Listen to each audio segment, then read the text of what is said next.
ਵਾਹਿਗੁਰੂ ਜੀ ਕਾ ਖਾਲਸਾ ਵਾਹਿਗੁਰੂ ਜੀ ਕੀ ਫਤਿਹ।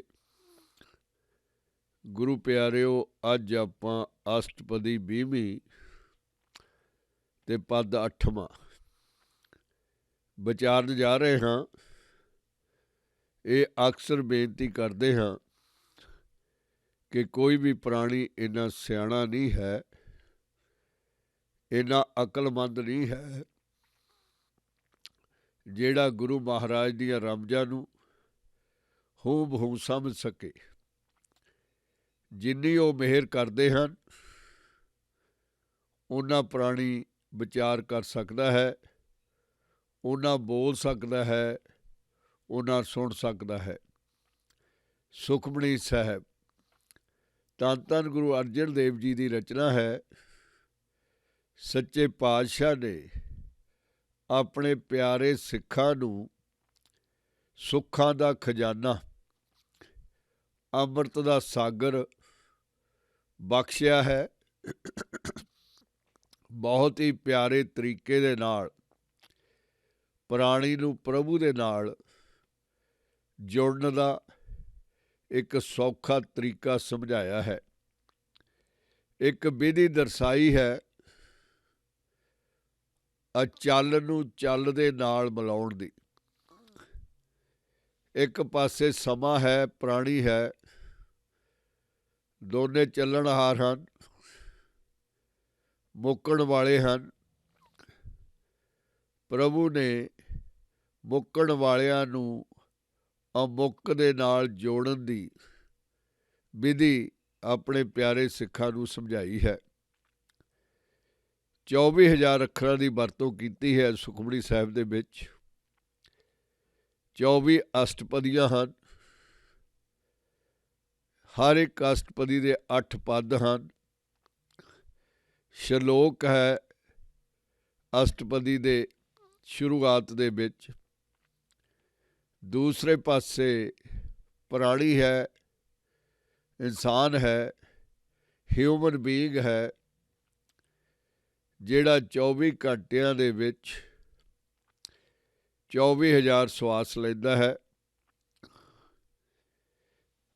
8 ਪਹਿਰ, 24 ਘੰਟੇ, 24 ਸਵਾਸ। ਪ੍ਰਾਣੀ ਜੇ ਉਹਨਾਂ ਨੂੰ ਸਫਲ ਕਰ ਲਵੇ, ਹਰ ਸਵਾਸ ਉੱਤੇ ਆਪਣੇ ਪਿਆਰੇ ਦਾ ਨਾਮ ਲਿਖ ਲਵੇ, ਤਾਂ ਮੋਕਸ਼ ਨੂੰ ਪ੍ਰਾਪਤ ਕਰ ਸਕਦਾ ਹੈ, ਅਮਰ ਹੋ ਸਕਦਾ ਹੈ। ਪ੍ਰਭੂ ਦੀ ਭਗਤੀ, ਅਰਾਧਨਾ, ਉਹਦੇ ਗੁਣ ਗਾਇਨ ਇਨਸਾਨ ਨੂੰ ਜੇ ਆਪਣਾ ਰੋਜ਼ ਦਾ ਨਾਮਚਾ ਬਦਲਣਾ ਪਵੇ, ਬੜੀਆਂ ਪੁੱਠੀਆਂ ਆਦਤਾਂ ਪੈ ਜਾਂਦੀਆਂ ਹਨ ਮਾਇਆ ਦੀਆਂ, ਬੜੀਆਂ ਨਿਭ ਜਾਂਦੀਆਂ ਹਨ। ਜੇ ਕੋਈ ਨਸ਼ਾ ਕਰਨ ਦਾ ਆਦੀ ਹੈ, ਇੱਕ ਦਿਨ ਵੀ ਨਾਗਾ ਨਹੀਂ ਪਾਉਂਦਾ, ਆਪਣੇ ਆਪ ਉਸੇ ਸਮੇਂ ਉੱਤੇ ਆਪਣੀ ਜ਼ਿੰਮੇਵਾਰੀ ਨਿਭਾਉਂਦਾ ਹੈ, ਨਸ਼ਾ ਕਰਦਾ ਹੈ, ਉਹਦਾ ਪ੍ਰਬੰਧ ਪਹਿਲਾਂ ਕਰ ਲੈਂਦਾ ਹੈ। ਜੇ ਕੋਈ ਕਸਰਤ ਕਰਦਾ ਹੈ, ਖੇਡਾਂ ਆਦਿ ਕੁਸ਼ਤੀਆਂ ਦੇ ਵਿੱਚ ਭਾਗ ਲੈਂਦਾ ਹੈ, ਉਹ ਆਪਣੀ ਕਸਰਤ ਕਰਨ ਦਾ ਇੰਤਜ਼ਾਮ ਪਹਿਲਾਂ ਤੋਂ ਹੀ ਕਰ ਲੈਂਦਾ ਹੈ, ਕੋਈ ਨਾਗਾ ਨਹੀਂ ਪਾਉਂਦਾ। ਇਸੇ ਤਰ੍ਹਾਂ ਵਿਦਿਆਰਥੀ ਪੜ੍ਹਾਈ ਕਰਦਾ ਹੈ, ਲਗਨ ਦੇ ਨਾਲ ਬਹੁਤ ਸਾਰੇ ਸਾਲ ਲਗਾ ਦਿੰਦਾ ਹੈ, ਰੂਟੀਨ ਬਣਾ ਲੈਂਦਾ ਹੈ, ਕੋਈ ਦਿਨ ਮਿਸ ਨਹੀਂ ਕਰਦਾ। ਭਗਤ ਵੀ ਇਸੇ ਤਰ੍ਹਾਂ ਹੀ ਕਰਦਾ ਹੈ। ਜਦੋਂ ਮਾਇਆ ਨਾਲੋਂ ਟੁੱਟ ਕੇ ਪ੍ਰਭੂ ਨਾਲ ਜੁੜਦਾ ਹੈ ਤਾਂ ਆਪਣੀ ਰੂਟੀਨ ਬਣਾ ਲੈਂਦਾ ਹੈ। ਪਹਿਲਾਂ ਪਹਿਲ ਕਠਿਨਤਾ ਆਉਂਦੀ ਹੈ, ਫਿਰ ਆਪਣੇ ਆਪ ਵਾਹਿਗੁਰੂ ਵਾਹਿਗੁਰੂ ਹਰ ਚੀਜ਼ ਨੂੰ ਜਿਹਨੂੰ ਤੱਕਦਾ ਹੈ ਉਹਦੇ ਵਿੱਚ ਪ੍ਰਭੂ ਨੂੰ ਦੇਖਦਾ ਹੈ। ਇਸ ਸੰਸਾਰ ਨੂੰ ਪ੍ਰਭੂ ਦੀ ਲੀਲਾ ਸਮਝਦਾ ਹੈ। ਚੱਲਣਹਾਰ ਲੀਲਾ ਮੂਵੀ ਦੀ ਤਰ੍ਹਾਂ ਜਿਹੜੀ ਸਿਨੇਮੇ ਘਰ ਦੇ ਵਿੱਚ ਲੱਗਦੀ ਹੈ। ਸੱਚੇ ਪਾਤਸ਼ਾਹ ਨੇ ਧੰਨ ਧੰਨ ਗੁਰੂ ਅਰਜਨ ਦੇਵ ਜੀ ਨੇ ਸੁਖਮਣੀ ਸਾਹਿਬ ਦੇ ਵਿੱਚ 3 ਪ੍ਰਮੁੱਖ ਵਿਸ਼ੇ ਚੁਣੇ ਹਨ। ਪਹਿਲਾ ਵਿਸ਼ਾ ਪ੍ਰੀਤਮ ਪਿਆਰੇ ਦੀ ਉਸਤਤ, ਉਹਦੀ ਮਹਿਮਾ ਦੇ ਗੀਤ। ਸੱਚੇ ਪਾਤਸ਼ਾਹ ਨੇ ਬਹੁਤ ਹੀ ਪਿਆਰ ਦੇ ਨਾਲ, ਸਤਿਕਾਰ ਦੇ ਨਾਲ ਅਕਾਲ ਉਸਤਤ ਕੀਤੀ ਹੈ। ਉਹਦਾ ਬਹੁਤ ਹੀ ਬਰਾਟ ਰੂਪ ਸਮਝਾਇਆ ਹੈ। ਕਿਸ ਤਰ੍ਹਾਂ ਇੱਕ ਰਹਿੰਦਾ ਹੋਇਆ ਅਨੇਕ ਦੇ ਵਿੱਚ ਫੈਲਿਆ ਹੋਇਆ ਹੈ। ਅਨੇਕ ਤੇ ਇੱਕ ਸਮੇਂ ਹੀ ਦੋਨੇ ਪਾਸੇ ਹੈ। ਦਿਆਲੂ ਹੈ, ਕਿਰਪਾਲੂ ਹੈ, ਬਖਸ਼ੰਦ ਹੈ, ਸਾਰੇ ਦੇ ਸਾਰੇ ਗੁਣਾਂ ਨਾਲ ਭਰਪੂਰ ਹੈ, ਦੇਣ ਵਾਲਾ ਹੈ। ਦੂਸਰਾ ਵਿਸ਼ਾ ਸੱਚੇ ਪਾਤਸ਼ਾਹ ਨੇ ਚੁਣਿਆ ਹੈ ਉਹਨਾਂ ਗੁਰਸਿੱਖਾਂ ਦਾ, ਉਹਨਾਂ ਜਨਾਂ ਦਾ, ਦਾਸਾਂ ਦਾ, ਗੁਲਾਮਾਂ ਦਾ, ਪ੍ਰਭੂ ਦਿਆਂ ਦਾ, ਜਿਹੜੇ ਉਹਦੀ ਭਗਤੀ ਕਰਦੇ ਹਨ ਤੇ ਉਹਨੂੰ ਪਾਲ ਲੈਂਦੇ ਹਨ, ਪ੍ਰਾਪਤੀ ਕਰ ਲੈਂਦੇ ਹਨ। ਉਹਨਾਂ ਦੇ ਮਨਾਂ ਦੇ ਵਿੱਚ ਉਹ ਵਸ ਜਾਂਦਾ ਹੈ, ਉਹ ਉਹਦਾ ਰੂਪ ਬਣ ਜਾਂਦੇ ਹਨ। ਸੱਚੇ ਪਾਤਸ਼ਾਹ ਧੰਨ ਧੰਨ ਗੁਰੂ ਅਰਜਨ ਦੇਵ ਜੀ ਨੇ ਉਹਨਾਂ ਨੂੰ ਬਹੁਤ ਸਤਿਕਾਰਿਆ ਹੈ, ਬਹੁਤ ਪਿਆਰਿਆ ਹੈ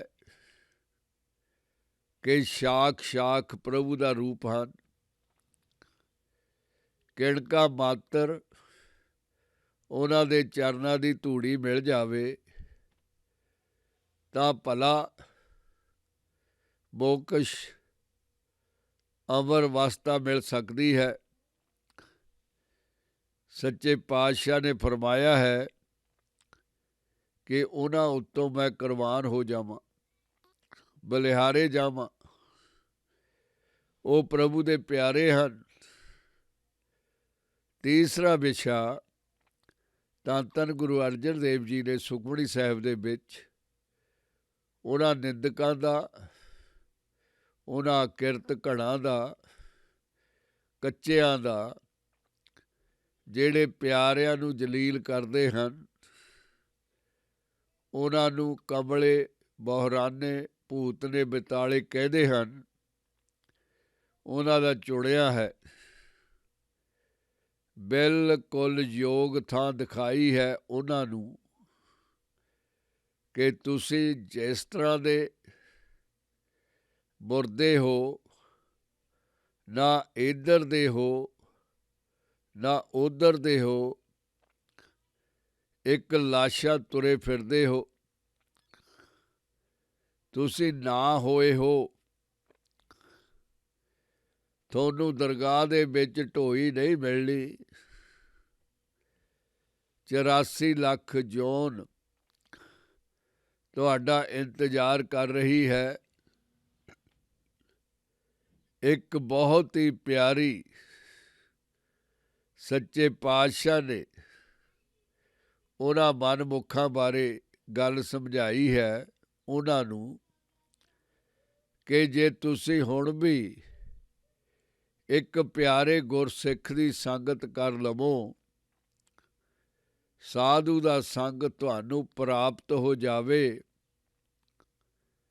ਤਾਂ ਤੁਹਾਡੇ ਪਾਪ ਧੁੱਲ ਜਾਣਗੇ, ਤੁਸੀਂ ਪਵਿੱਤਰ ਹੋ ਜਾਵੋਗੇ ਤੇ ਤੁਹਾਨੂੰ ਸ਼ਰਨ ਪ੍ਰਭੂ ਦੇ ਚਰਨ ਕਮਲਾਂ ਦੇ ਵਿੱਚ ਮਿਲ ਜਾਵੇਗੀ। ਇਹ ਕਮਾਲ ਹੈ ਪ੍ਰਭੂ ਦੇ ਪਿਆਰਿਆਂ ਦੀ। ਪ੍ਰਭੂ ਨੇ ਉਹਨਾਂ ਨੂੰ ਮਾਣ ਬਖਸ਼ਿਆ ਹੈ, ਉਹਨਾਂ ਨੂੰ ਗੁਣਾਂ ਨਾਲ ਭਰਪੂਰ ਕਰ ਦਿੱਤਾ ਹੈ ਕਿ ਤੁਸੀਂ ਹੁਣ ਵੰਡ ਦੇਵੋ, ਲੋੜਵੰਦਾਂ ਨੂੰ ਖੁੱਲ੍ਹ ਕੇ ਖਜ਼ਾਨਾ ਵੰਡ ਦੇਵੋ। ਮੇਰਾ ਹੱਥ ਤੁਹਾਡੀ ਪਿੱਠ ਉੱਤੇ ਹੈ। ਗੁਰੂ ਪਿਆਰਿਓ, 8ਵਾਂ ਪਦ 20ਵੀਂ ਅਸ਼ਟਪਦੀ ਦਾ ਪਾਤਸ਼ਾਹ ਮਿਹਰ ਕਰਦੇ ਹਨ। ਸਰਬ ਬੈਕੁੰਠ ਮੁਕਤ ਮੋਖ ਪਾਏ, ਏਕ ਨਿਮਖ ਹਰ ਕੇ ਗੁਣ ਗਾਏ। ਥੋੜ੍ਹਾ ਜਿਹਾ ਸਮਾਂ ਇਕਾਗਰਤਾ ਦਾ ਕਰਕੇ ਆਪਣਾ ਆਪ ਮਨ ਟਿਕਾ ਕੇ ਪ੍ਰਭੂ ਵੱਲ ਲਿਵ ਲੱਗ ਜਾਵੇ ਤਾਂ ਸਾਰੀ ਸ੍ਰਿਸ਼ਟੀ ਦੇ ਸਵਰਗ ਮੋਕਸ਼ ਕਲਿਆਣ ਦੇ ਰਸਤੇ ਖੁੱਲ੍ਹ ਜਾਂਦੇ ਹਨ। ਇੱਕ ਘੜੀ ਦੇ ਵਿੱਚ ਬਹੁਤ ਜ਼ਿਆਦਾ ਕੀਮਤ ਹੈ ਪ੍ਰਭੂ ਦੇ ਨਾਮ ਦੀ। ਕਹਿੰਦੇ ਹਨ ਇੱਕ ਘੜੀ ਤੋਂ ਵੀ ਘੱਟ ਸਮਾਂ ਰਾਜਾ ਜਨਕ ਬ੍ਰਹਮ ਗਿਆਨੀ ਪ੍ਰਭੂ ਦਾ ਪਿਆਰਾ ਇੱਕ ਘੜੀ ਪ੍ਰਭੂ ਦਾ ਨਾਮ ਲੈ ਕੇ ਸਾਰੇ ਦੇ ਸਾਰੇ ਨਰਕ ਖਾਲੀ ਕਰਵਾ ਦਿੱਤੇ। ਧੰਨ ਧੰਨ ਰਾਜਾ ਜਨਕ, ਜਿਹਨੇ ਏਡਾ ਵੱਡਾ ਕਰਤੱਵਿਆ ਨਿਭਾਇਆ। ਕਹਾਣੀ ਹੈ ਕਿ ਰਾਜਾ ਜਨਕ ਨੂੰ ਪ੍ਰੀਤਮ ਪਿਆਰੇ ਉਡਣ ਖਟੋਲਿਆਂ ਦੀ ਵਰਤੋਂ ਕਰਦੇ ਸੀ। Similar to our planes, aeroplanes. ਜਿਸ ਤਰ੍ਹਾਂ ਵੀ ਉਹ ਚੱਲਦੇ ਸੀ ਉਸ ਤਰ੍ਹਾਂ ਰਾਜਾ ਜਨਕ ਨੇ ਆਪਣਾ ਉਡਣ ਖਟੋਲਾ ਲੈ ਲਿਆ ਅਤੇ ਵਾਹਿਗੁਰੂ ਨੂੰ ਮਿਲਣ ਦੇ ਲਈ ਤੁਰ ਪਿਆ। ਕਹਿੰਦੇ ਹਨ ਜਦੋਂ ਨਰਕਾਂ ਦੇ ਅੱਗੇ 'ਚ ਹੀ ਉਹਦਾ ਉਡਣ ਖਟੋਲਾ ਗੁਜ਼ਰਿਆ ਤਾਂ ਰਾਜਾ ਚਿੰਤਤ ਹੋ ਗਿਆ। ਚੀਕਾਂ ਸੁਣ ਕੇ ਬੜੇ ਦਰਦ ਦੀਆਂ ਪੀੜਾਂ ਦੀਆਂ ਚੀਕਾਂ ਲੋਕ ਮਾਰ ਰਹੇ ਹਨ। ਬਚਾਓ ਬਚਾਓ ਦੀਆਂ ਆਵਾਜ਼ਾਂ ਆ ਰਹੀਆਂ ਹਨ। ਨਰਮ ਹਿਰਦਾ ਰਾਜਾ ਜਨਕ ਦਾ ਬਲੂੰਦਰਿਆ ਗਿਆ। ਰੋਕੋ ਰੋਕੋ, ਇੱਥੇ ਹੀ ਖੜ੍ਹਾ ਕਰ ਦਿਓ ਮੇਰਾ ਉਡਣ ਖਟੋਲਾ। ਪਤਾ ਕਰੋ ਕੌਣ ਲੋਕ ਹਨ, ਕਿਉਂ ਕਰਲਾ ਰਹੇ ਹਨ। ਰਾਜਾ ਜਨਕ ਦਾ ਅਰਦਲੀ ਉਹਦਾ ਸੇਵਕ ਪਤਾ ਕਰਨ ਗਿਆ ਤਾਂ ਰਾਜਾ ਇੰਤਜ਼ਾਰ ਕਰ ਰਿਹਾ ਹੈ ਕਿ ਵਾਪਸ ਆਵੇਗਾ।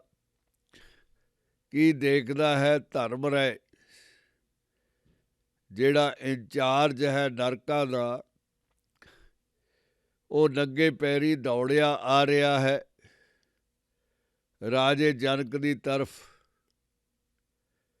ਅਰਦਲੀ ਪਿੱਛੇ ਰਹਿ ਗਿਆ।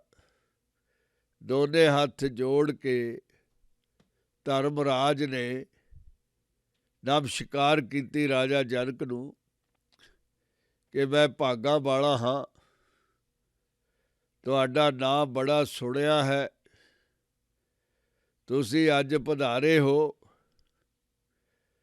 ਤੁਹਾਡੀ ਆਓ ਭਗਤ ਕਿਸ ਤਰ੍ਹਾਂ ਕਰ ਸਕਦਾ ਹਾਂ। ਰਾਜਾ ਜਨਕ ਨੇ ਮੁਸਕਰਾ ਕੇ ਕਿਹਾ, ਇਹ ਜਿਹੜੇ ਲੋਕ ਕਰਲਾਉਂਦੇ ਹਨ, ਚੀਕਾਂ ਮਾਰਦੇ ਹਨ, ਮੇਰੇ ਤੋਂ ਸੁਣੀਆਂ ਨਹੀਂ ਗਈਆਂ, ਇਹਨਾਂ ਨੂੰ ਛੱਡ ਦਿਓ, ਇਹਨਾਂ ਦਾ ਭਲਾ ਹੋ ਜਾਵੇਗਾ। ਧਰਮਰਾਜ ਨੇ ਨੀਵੀਂ ਪਾ ਕੇ ਨਮਸਕਾਰ ਕਰਕੇ ਕਿਹਾ ਕਿ ਮੈਂ ਨਹੀਂ ਛੱਡ ਸਕਦਾ, ਮੈਂ ਤਾਂ ਪ੍ਰਭੂ ਦੇ ਦਰਬਾਰ ਦਾ ਇੱਕ ਨੌਕਰ ਹਾਂ, ਮੇਰੀ ਇੱਥੋਂ ਤੱਕ ਪਹੁੰਚ ਨਹੀਂ ਕਿ ਮੈਂ ਇਹਨਾਂ ਸਾਰਿਆਂ ਨੂੰ ਛੱਡ ਦੇਵਾਂ। ਹਾਂ ਰਾਜਨ, ਜੇ ਕੋਈ ਇਹਨਾਂ ਪਾਪੀਆਂ ਦੇ ਬੱਟੇ ਜਿਹੜੇ ਇਹਨਾਂ ਨੇ ਪਾਪ ਕੀਤੇ ਹਨ ਪੁੰਨ ਦੇ ਦੇਵੇ, ਤਾਂ ਮੈਂ ਆਪਣੀ ਡਿਊਟੀ ਦੇ ਮੁਤਾਬਕ ਉਹਨਿਆਂ ਨੂੰ ਛੱਡ ਦੇਵਾਂਗਾ ਜਿਨ੍ਹਾਂ ਦੇ ਪਾਪਾਂ ਦੇ ਬਰਾਬਰ ਪੁੰਨ ਤੁਲ ਜਾਣਗੇ। ਕਿਹਾ ਜਾਂਦਾ ਹੈ ਕਿ ਰਾਜੇ ਜਨਕ ਨੇ ਇਹ ਗੱਲ ਮੰਨ ਲਈ ਕਿ ਮੈਂ ਪੁੰਨ ਦੇਣ ਦੇ ਲਈ ਤਿਆਰ ਹਾਂ। ਤੱਕੜੀ ਮੰਗਵਾਈ ਗਈ, ਇੱਕ ਪਾਸੇ ਸਾਰੇ ਨਰਕਾਂ ਦੇ ਨਰਕ ਧਾਰੀਆਂ ਦੇ ਪਾਪ ਇਕੱਠੇ ਕੀਤੇ, ਤੱਕੜੀ ਦੇ ਵਿੱਚ ਪਾ ਦਿੱਤੇ ਗਏ। ਦੂਸਰੇ ਪਾਸੇ ਦਰਵੇਸ਼ ਰਾਜਾ ਜਨਕ ਚੱਪ ਮਾਰ ਕੇ ਬੈਠ ਗਿਆ। ਕਿਹਾ ਜਾਂਦਾ ਹੈ ਕਿ 1 ਘੰਟਾ ਰਾਮ ਰਾਮ, ਪਰਮੇਸ਼ਰ ਪਰਮੇਸ਼ਰ, ਵਾਹਿਗੁਰੂ ਵਾਹਿਗੁਰੂ ਦਾ ਜਾਪ ਕੀਤਾ ਗਿਆ ਤਾਂ ਪਾਪ ਉੱਤੇ ਚੱਕੇ ਗਏ, ਪੁੰਨ ਥੱਲੇ ਆ ਗਏ। ਧਰਮਰਾਜ ਨੇ ਮੁਸਕਰਾ ਕੇ ਪੈਰਾਂ ਨੂੰ ਸਪਰਸ਼ ਕੀਤਾ ਰਾਜਨ ਦਿਆਂ ਨੂੰ ਤੇ ਨਰਕਾਂ ਦੇ ਦਰਵਾਜ਼ੇ ਖੋਲ੍ਹ ਦਿੱਤੇ। ਇਹ ਇੱਕ ਕਹਾਣੀ ਹੈ, ਕਹਾਣੀ ਸੱਚੀ ਵੀ ਹੋ ਸਕਦੀ ਹੈ, ਸੱਚੀ ਨਹੀਂ ਵੀ ਹੋ ਸਕਦੀ, ਪਰ ਜਿਹੜਾ ਇਹਦੇ ਵਿੱਚੋਂ ਸਿੱਟਾ ਨਿਕਲਦਾ ਹੈ ਉਹ ਬੜੀ ਸਮਝ ਵਾਲਾ ਹੈ। ਪ੍ਰਭੂ ਦੀ ਭਗਤੀ ਵਡਮੁੱਲੀ ਹੈ, ਸਵਰਗ ਉਹਦੇ ਨਾਲ ਪ੍ਰਾਪਤ ਹੋਣਾ ਬਹੁਤ ਛੋਟੀ ਗੱਲ ਹੈ। ਜਿਹਨੇ ਥੋੜ੍ਹਾ ਸਮਾਂ ਵੀ ਵਾਹਿਗੁਰੂ ਦੇ ਗੁਣ ਗਾਏ ਆਪਣੀ ਜੀਵ ਦੇ ਦੁਆਰਾ, ਉਹਨੂੰ ਮੋਕਸ਼, ਕਲਿਆਣ, ਸਵਰਗ, ਬਹਿਸ਼ਤ ਸਾਰਾ ਕੁਝ ਪ੍ਰਾਪਤ ਹੋ ਗਿਆ। ਅਨੇਕ ਰਾਜ ਭੋਗ ਵਡਿਆਈ, ਹਰ ਕੇ ਨਾਮ ਕੀ ਕਥਾ ਮਨ ਭਾਈ। ਰਾਜ ਕਰਨਾ, ਰਾਜ ਭੋਗਣਾ, ਇਸ ਯੁੱਗ ਦੇ ਵਿੱਚ ਡੈਮੋਕ੍ਰੇਸੀ ਹੈ। ਲੋਕ ਸਰਕਾਰਾਂ ਚੁਣਦੇ ਹਨ ਜ਼ਿਆਦਾਤਰ, ਪਰ ਜਿਹੜੇ ਵੱਡੇ ਮੰਤਰੀ ਬਣ ਜਾਂਦੇ ਹਨ, ਪ੍ਰਧਾਨ ਬਣ ਜਾਂਦੇ ਹਨ, ਪ੍ਰਾਈਮ ਮਿਨਿਸਟਰ ਬਣ ਜਾਂਦੇ ਹਨ, ਮੁੱਖ ਮੰਤਰੀ ਬਣ ਜਾਂਦੇ ਹਨ, ਉਹ ਰਾਜਿਆਂ ਸਮਾਨ ਹੀ ਹਨ। ਉਹਨਾਂ ਦੀ ਬੜੀ ਸੋਭਾ ਹੁੰਦੀ ਹੈ, ਲੋਕ ਉਹਨਾਂ ਦੇ ਆਉਣ ਉੱਤੇ ਅੱਗੇ ਝੁਕ ਕੇ ਸਲਾਮਾਂ ਕਰਦੇ ਹਨ।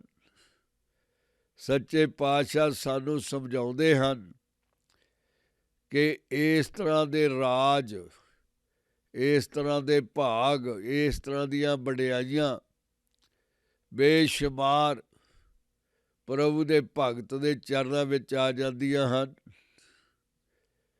ਹਰ ਕੇ ਨਾਮ ਕੀ ਕਥਾ ਮਨ ਭਾਈ। ਜੇ ਉਹ ਪ੍ਰਭੂ ਦੀ ਕਥਾ ਸੁਣਦਾ ਹੈ, ਉਹਦਾ ਨਾਮ ਜਪਦਾ ਹੈ, ਤਾਂ ਇੱਜ਼ਤ ਵਾਲੀਆਂ ਨਿਆਮਤਾਂ ਉਹਨੂੰ ਪ੍ਰਾਪਤ ਹੋ ਜਾਂਦੀਆਂ ਹਨ, ਉਹਦੇ ਮਾਨਣ ਦੇ ਲਈ ਖੁੱਲ੍ਹ ਜਾਂਦੀਆਂ ਹਨ।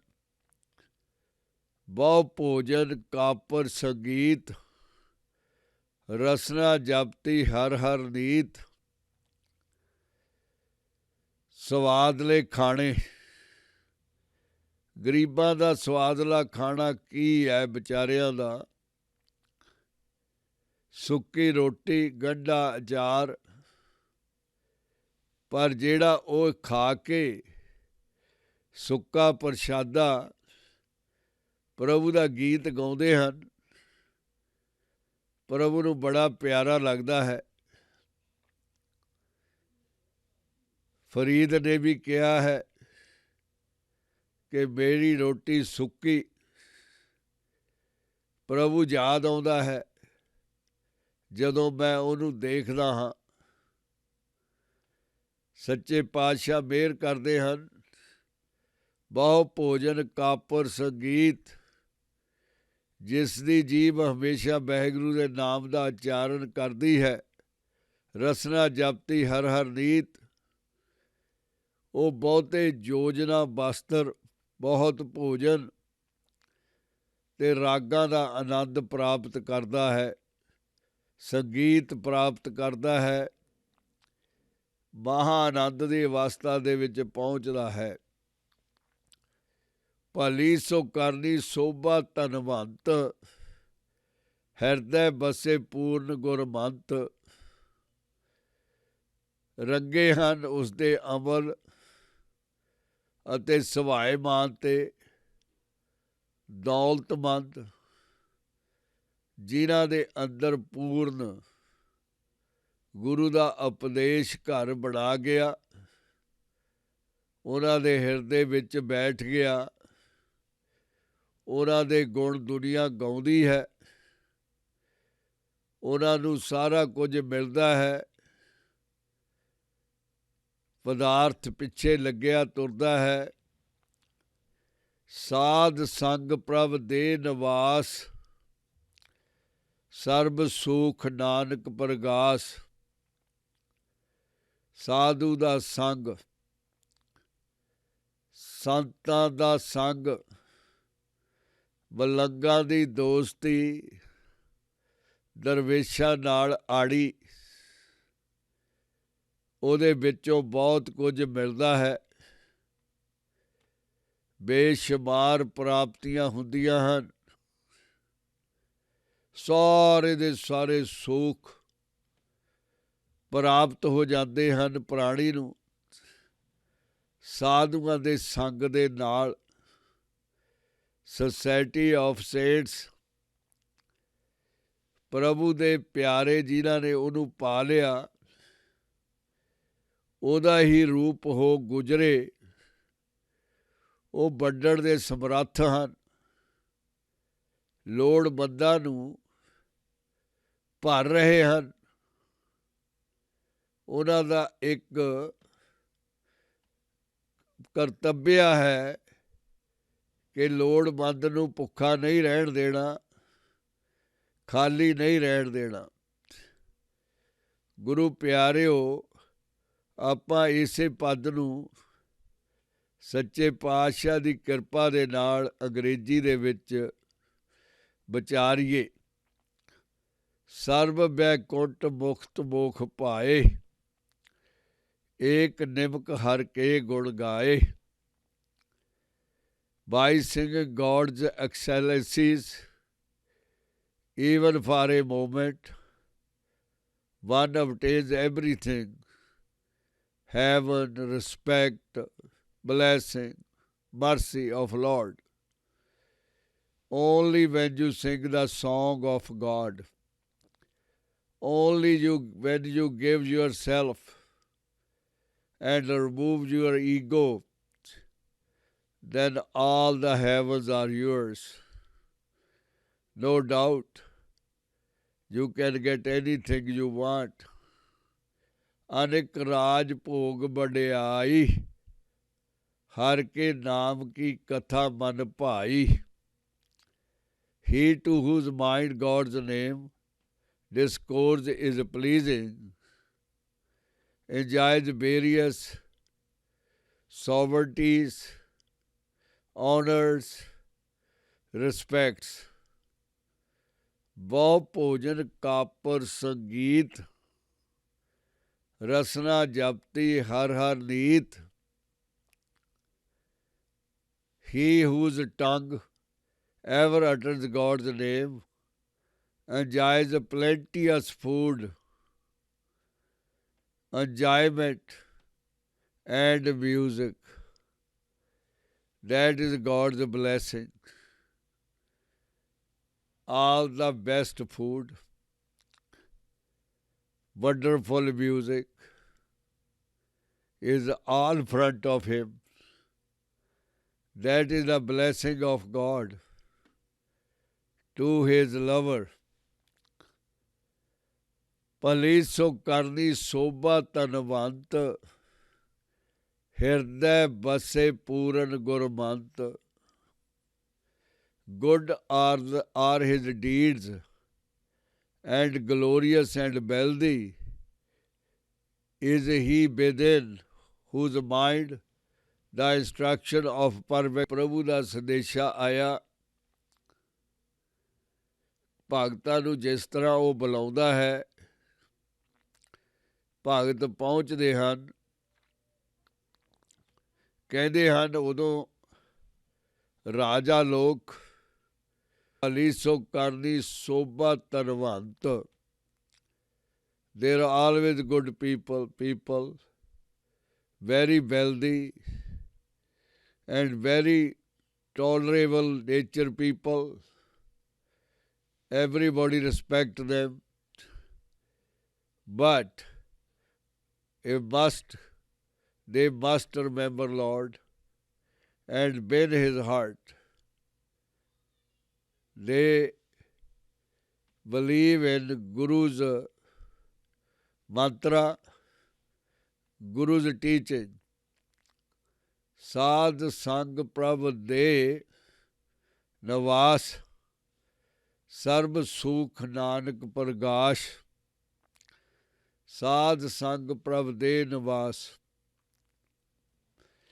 Guru Nanak and abode in the society of saints, O Lord, whereby all the comforts shall become manifest unto him.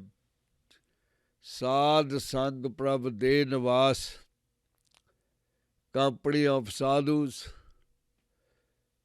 is given by God with God's grace. Sarv Sukh Nanak Pragash. Now everything is enlightened. He got it with Guru's blessing. Nothing is hidden from him. Guru's lover has all the blessing, children, all the material he needs. And now he is all for him. Guru abides. But Guru ਪਿਆਰਿਓ, ਸੱਚੇ ਪਾਤਸ਼ਾਹ ਨੇ ਆਪਣੇ ਪਿਆਰੇ ਸਿੱਖ ਨੂੰ ਜੀਵਨ ਵਡਮੁੱਲਾ ਬਣਾਉਣ ਦੇ ਲਈ ਹਰ ਪਲ ਹਰ ਛਿਨ ਵਾਹਿਗੁਰੂ ਦਾ ਨਾਮ ਲੈਣ ਦੇ ਲਈ ਸਮਝਾਇਆ ਹੈ। ਸੰਖੇਪ ਦੇ ਵਿੱਚ ਇਸ ਪਦ ਦੇ ਵਿੱਚ ਆਪਾਂ ਵਿਚਾਰਦੇ ਹਾਂ ਕਿ ਹਰ ਕੋਈ ਪ੍ਰਾਣੀ ਇਸ ਧਰਤੀ ਦੇ ਸਵਰਗ ਦੀ ਗੱਲ ਕਰਦਾ ਹੈ। ਆਪਣੇ ਆਪਣੇ ਤਰੀਕੇ ਦੇ ਹਰ ਕਿਸੇ ਦੇ ਸਵਰਗ ਹਨ। ਕੋਈ ਸੋਚਦਾ ਹੈ ਕਿ ਸਵਰਗ ਬਹਿਸ਼ਤ ਕੋਈ ਵੱਖਰਾ ਪਲੈਨਟ ਹੋਵੇਗਾ ਇਸ ਧਰਤੀ ਦੀ ਤਰ੍ਹਾਂ। ਉੱਥੇ ਦੁੱਧ ਦੀਆਂ ਨਦੀਆਂ ਵਹਿੰਦੀਆਂ ਹੋਣਗੀਆਂ, ਬਹੁਤ ਹੀ ਖੂਬਸੂਰਤ ਬਗੀਚੇ ਹੋਣਗੇ, 12 ਦਰਿਆ,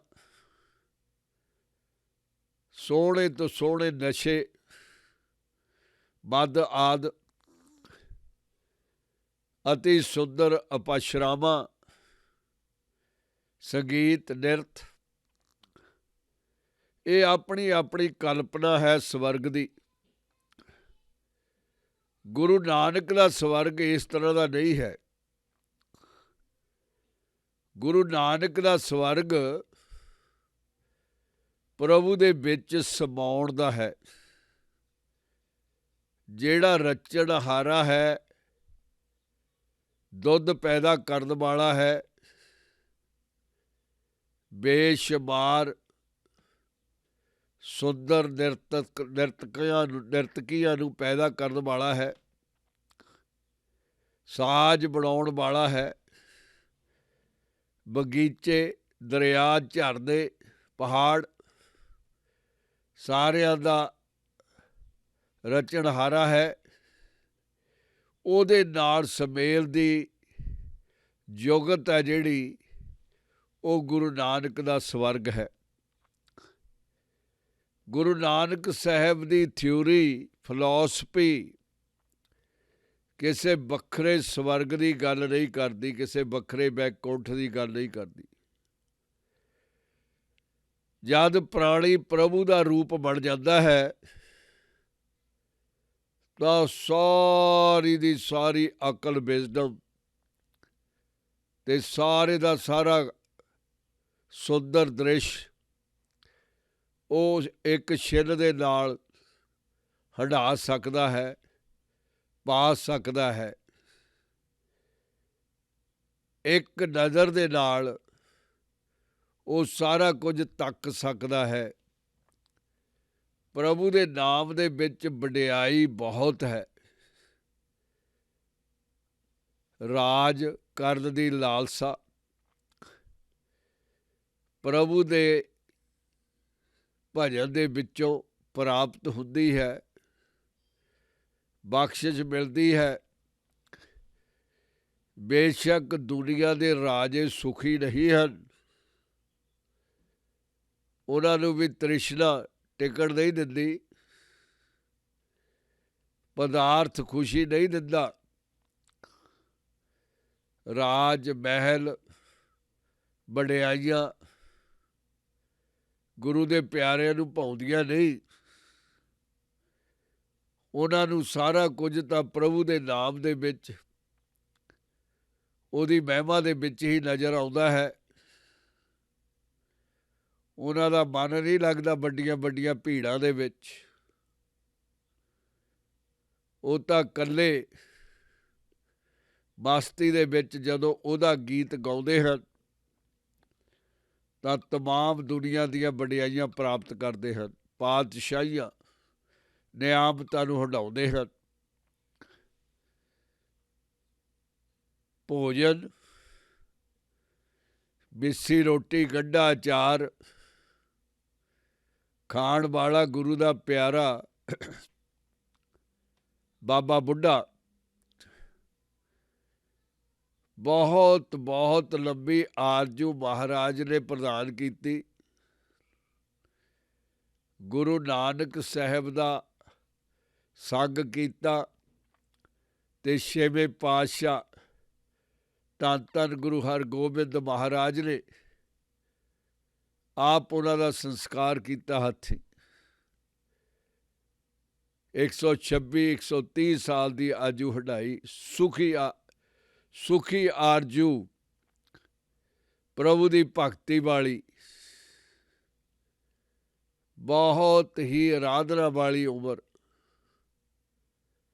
ਉਹਨਾਂ ਦਾ ਭੋਜਨ ਸਾਦਾ, ਪੰਜਾਬ ਦੀ ਲੱਸੀ, ਗੰਢਾ, ਅਚਾਰ, ਮਿੱਸੀ ਰੋਟੀ, ਇਹ ਮਹਾਂ ਸਵਾਦ ਭੋਜਨ ਬਾਬੇ ਬੁੱਢੇ ਨੇ ਚਖਿਆ। ਪਾਤਸ਼ਾਹ ਸਮਝਾਉਂਦੇ ਹਨ ਕਿ ਜਿਨ੍ਹਾਂ ਨੂੰ ਹਰੀ ਦੇ ਨਾਮ ਦੀ ਲਿਵ ਲੱਗ ਗਈ, ਉਹਨਾਂ ਦੇ ਸਵਾਦ ਵੀ ਬਦਲ ਜਾਂਦੇ ਹਨ। 36 ਪ੍ਰਕਾਰ ਦੇ ਭੋਜਨ ਖੁਸ਼ੀ ਨਹੀਂ ਦਿੰਦੇ, ਪਰ ਜੇ ਕਿਸੇ ਦੀ ਮੰਗ ਇਸ ਤਰ੍ਹਾਂ ਦੀ ਹੈ, ਬੜੀ ਸਸਤੀ ਮੰਗ ਹੈ, ਤਾਂ ਪ੍ਰਭੂ ਪੂਰੀ ਕਰ ਦਿੰਦਾ ਹੈ। ਹਰੀ ਦੇ ਨਾਮ ਗਾਇਨ ਕਰਨ ਨਾਲ ਭੋਜਨ ਦੀ ਪ੍ਰਾਪਤੀ ਹੋ ਜਾਂਦੀ ਹੈ, ਕੱਪੜੇ ਸੋਹਣੇ ਮਿਲ ਜਾਂਦੇ ਹਨ, हर किस्म का साज म्यूजिक प्राप्त हो जाता है, शोभा मिलती है, धन्नवाद मिलता है, दौलत मिलती है। पर जिहने गुरु के उपदेश नूं प्रवान कर लिया, जिहने गुरु के उपदेश नूं मन लिया, अपनी जिद छड्ड दित्ती, गुरु की मर्जी नूं स्वीकार कर लिया, क्योंकि अपनी मर्जी नाल तां पहलां फसदा ही रहा, गुरु की मर्जी दे नाल तर गया। सच्चे पातशाह समझाउंदे हन कि अंदर प्रकाश हो जाता है, आराम सारे मिल जाते हैं, काली मुक जाती है, सबर संतोख आ जाता है। साधुआं दे संग दे मिलण नाल प्रभु देह दे विच आके बस जाता है, पहला ही बसिया होया है, कदे बाहर गया ही नहीं।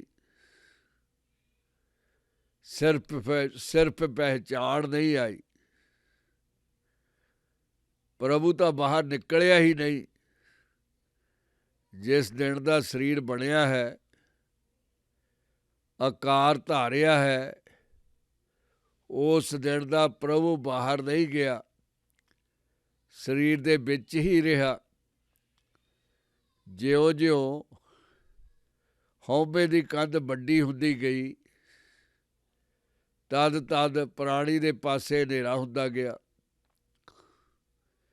माया दे अपाए होए हनेरे नूं प्राणी हटाउंदा रहा। फिर मेहर हो गई दाते दी, चेटक लग गई साधुआं तो, प्यारिਆਂ ਤੋਂ, गुरु दे गीत गायन करन लग पिया। पल पल छिन छिन गुरु दे गीत गा के फिर प्राप्ति कर लई। बैकुंठ मुक्त जुगत सारे पिछे दौड़न लगे। राज जिन्हां दे लई दुनिया लड़दी है, भगतां दे पिछे तुरिया फिरदा है। वड्डियां वड्डियां सोभां कराउण वाले भगतां दे पैर स्पर्श करते हैं। राजे भगतां अगे दंडवत प्रणाम करते हैं। कलयुग दा समा है, जिथे असली है उत्थे नकली भी है। अज दे जमाने दे विच असली घट हन, नकली बहुते। असलियां दी पहचान करनी औखी है, सो नकली अपने पिछे लगाउण दे लई बड़े चलाक हन। अखां 'च धूल पा दिंदे हन, पहरावे नाल अपनियां मिठियां मिठियां गल्लां दे नाल संसारी नूं पिछे लगा लैंदे हन। पर वो कच्चा है ते कच्चे ही बनावेगा। प्राणी जे तू आप भगती कर लवें, तैनू किसी विचोले की लोड़ नहीं है। जे तू आप ही अपना रोज नाम चा प्रभु नूं सिमरन वाला बना लवें, तैं विचोले तो कुछ भी नहीं करवाउणा। उहने तैनू सगों प्रभु तो दूर करना है, क्योंकि उन्हें अपना लालच दा ਜਿੰਨਾ ਉਹਦਾ ਹੰਕਾਰ ਹੈ, ਲਾਲਚ ਹੈ, ਪਿੱਛੇ ਲਗਾਉਣ ਦੀ ਕਲਾ ਹੈ, ਉਹਨੇ ਆਪਣਾ ਖਜ਼ਾਨਾ ਭਰਨਾ ਹੈ। ਗੁਰੂ ਨਾਨਕ ਨੇ ਵਿਚੋਲੇ ਦੀ ਲੋੜ ਨਹੀਂ ਸਮਝੀ, ਤਦ ਹੀ ਧੰਨ ਧੰਨ ਗੁਰੂ ਗ੍ਰੰਥ ਸਾਹਿਬ ਦੇ ਨਾਂ ਸਿੱਖਾਂ ਨੂੰ ਧੰਨ ਧੰਨ ਗੁਰੂ ਗ੍ਰੰਥ ਸਾਹਿਬ ਦੇ ਪਿੱਛੇ ਲਗਾਇਆ ਹੈ। ਦੇਹਧਾਰੀ ਕੋਈ ਵੀ ਨਹੀਂ ਹੈ, ਸਾਰੀਆਂ ਅਕਲਾਂ ਦਾ ਮਾਲਕ ਧੰਨ ਧੰਨ ਗੁਰੂ ਗ੍ਰੰਥ ਸਾਹਿਬ ਹੈ। ਹੋਲੀ ਸਕ੍ਰਿਪਚਰ ਹੈ, ਸ਼ੁੱਧ ਹੈ, ਪਾਕ ਹੈ, ਪਰਫੈਕਟ ਹੈ।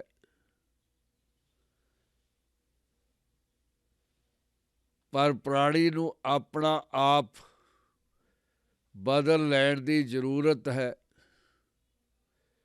ਗੁਰੂ ਦਾ ਹੀ ਉਪਦੇਸ਼, ਇਕੱਲੇ ਗੁਰੂ ਦਾ ਹੀ ਉਪਦੇਸ਼ ਮੰਨ ਲਵੇ ਤਦ, ਆਪਣੇ ਹਿਰਦੇ ਦੇ ਵਿੱਚ ਪੂਰਨ ਤੌਰ 'ਤੇ ਉਹਨੂੰ ਵਸਾ ਲਵੇ ਤਦ, ਆਪਣੇ ਆਪ ਨੂੰ ਨੀਵੇਂ ਤੋਂ ਨੀਵਾਂ ਬਣਾ ਲਵੇ, ਨੀਵਿਆਂ ਦੇ ਚਰਨਾਂ ਦੀ ਧੂੜ ਤਦ ਉਹ ਬੌੜ ਸਕਦਾ ਹੈ, ਉਹ ਬਾਂਹ ਫੜ ਸਕਦਾ ਹੈ, ਉਹ ਗਲਵੱਖੜੀ ਪਾ ਸਕਦਾ ਹੈ, ਡੁੱਬਦੇ ਨੂੰ ਤਾਰ ਸਕਦਾ ਹੈ। ਗੁਰੂ ਪਿਆਰਿਓ, ਸੱਚੇ ਪਾਤਸ਼ਾਹ ਨੇ ਮਿਹਰ ਕੀਤੀ ਹੈ। ਅੱਜ ਇੰਨਾ ਹੀ। ਵਾਹਿਗੁਰੂ ਜੀ ਕਾ ਖਾਲਸਾ, ਵਾਹਿਗੁਰੂ ਜੀ ਕੀ ਫਤਿਹ।